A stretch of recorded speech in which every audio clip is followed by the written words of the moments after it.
शोभा निधि शरण जी बरसाना से। महाराज जी दंडवत प्रणाम। महाराज जी, एक संसारिक पिता अपनी भौतिक संपत्ति अपने उत्तराधिकारी को सौंपता है, किंतु एक सदगुरुदेव अपनी भागवतिक संपत्ति अपने शिष्य को किस आधार पर सौंपता है? जब शिष्य मन तन प्राण सर्वस्व समर्पित करके गुरु स्वरूप हो जाता है, गुरु में तन्मय होकर के गुरु स्वरूप हो जाता है, तो यहां संपत्ति समर्पित नहीं करनी पड़ती, अपने आप गुरु के हृदय की संपत्ति का अधिकारी बन जाता है। जिसने तन मन प्राण गुरु को समर्पित करके उनकी सेवा में गुरु का चिंतन करते करते तद्भाव भाविता हो गया, तन्मयाहा हो गया, गुरु में तन्मय हो गया, तो गुरु स्वरूप हो जाता है। जैसे भृंगी नाम का कीड़ा दूसरे जाति के कीड़े को मिट्टी के घरौंदे में बंद करके और अपना डंक मारकर उसको चिंतन कराता है, तो बिना शरीर छोड़े दूसरी जाति का कीड़ा भृंगी कीड़ा बन जाता है। ऐसे ही जो तन मन प्राण समर्पित करके गुरु वचनों का पालन करता है, वो बिना शरीर छोड़े गुरु स्वरूप हो जाता है। जो गुरु के हृदय की स्थिति वही शिष्य के हृदय में आ जाती है, पर तन मन प्राण सर्वस्व समर्पित होना चाहिए। अगर समर्पित नहीं है तो फिर वो रंग नहीं आएगा। ये कोई लौकिक संपत्ति नहीं है, गुरु देना भी चाहे तो नहीं दे पाएगा, वो तभी दे पाएगा जब उसका अहंकार समर्पित हो चुका है।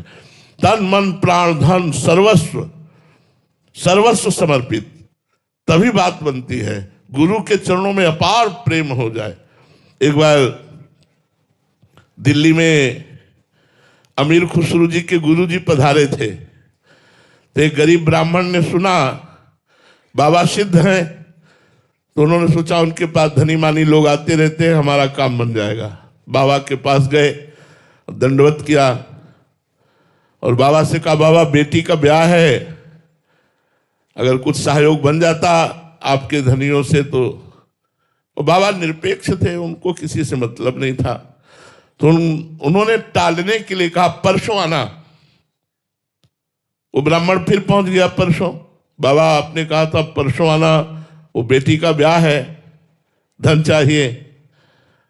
उनका यार धन चाहिए, मेरी पादुका ले जाओ। पादुका, अब लकड़ी की पादुका, कोई सोने की पादुका थोड़ी थी बाबा के पास, लकड़ी की पादुका थी। अब वो ब्राह्मण श्रद्धा तो रखता था संतों के ऊपर, पर उसको एक अरुचि सी हुई कि मैं पादुका लेकर क्या करूं, मुझे तो धन चाहिए। पर बाबा ने कहा है तो पादुका तो सर पे रख ली और उदास होकर घर की तरफ चल दिया। रास्ते में अमीर खुसरो जी आ रहे थे, वो अपने गुरु के अनन्य भक्त थे। उन्होंने अपने सेवकों से कहा, मेरे गुरु की, मेरे साहब की कोई वस्तु है आसपास, मेरा मन आनंदित हो रहा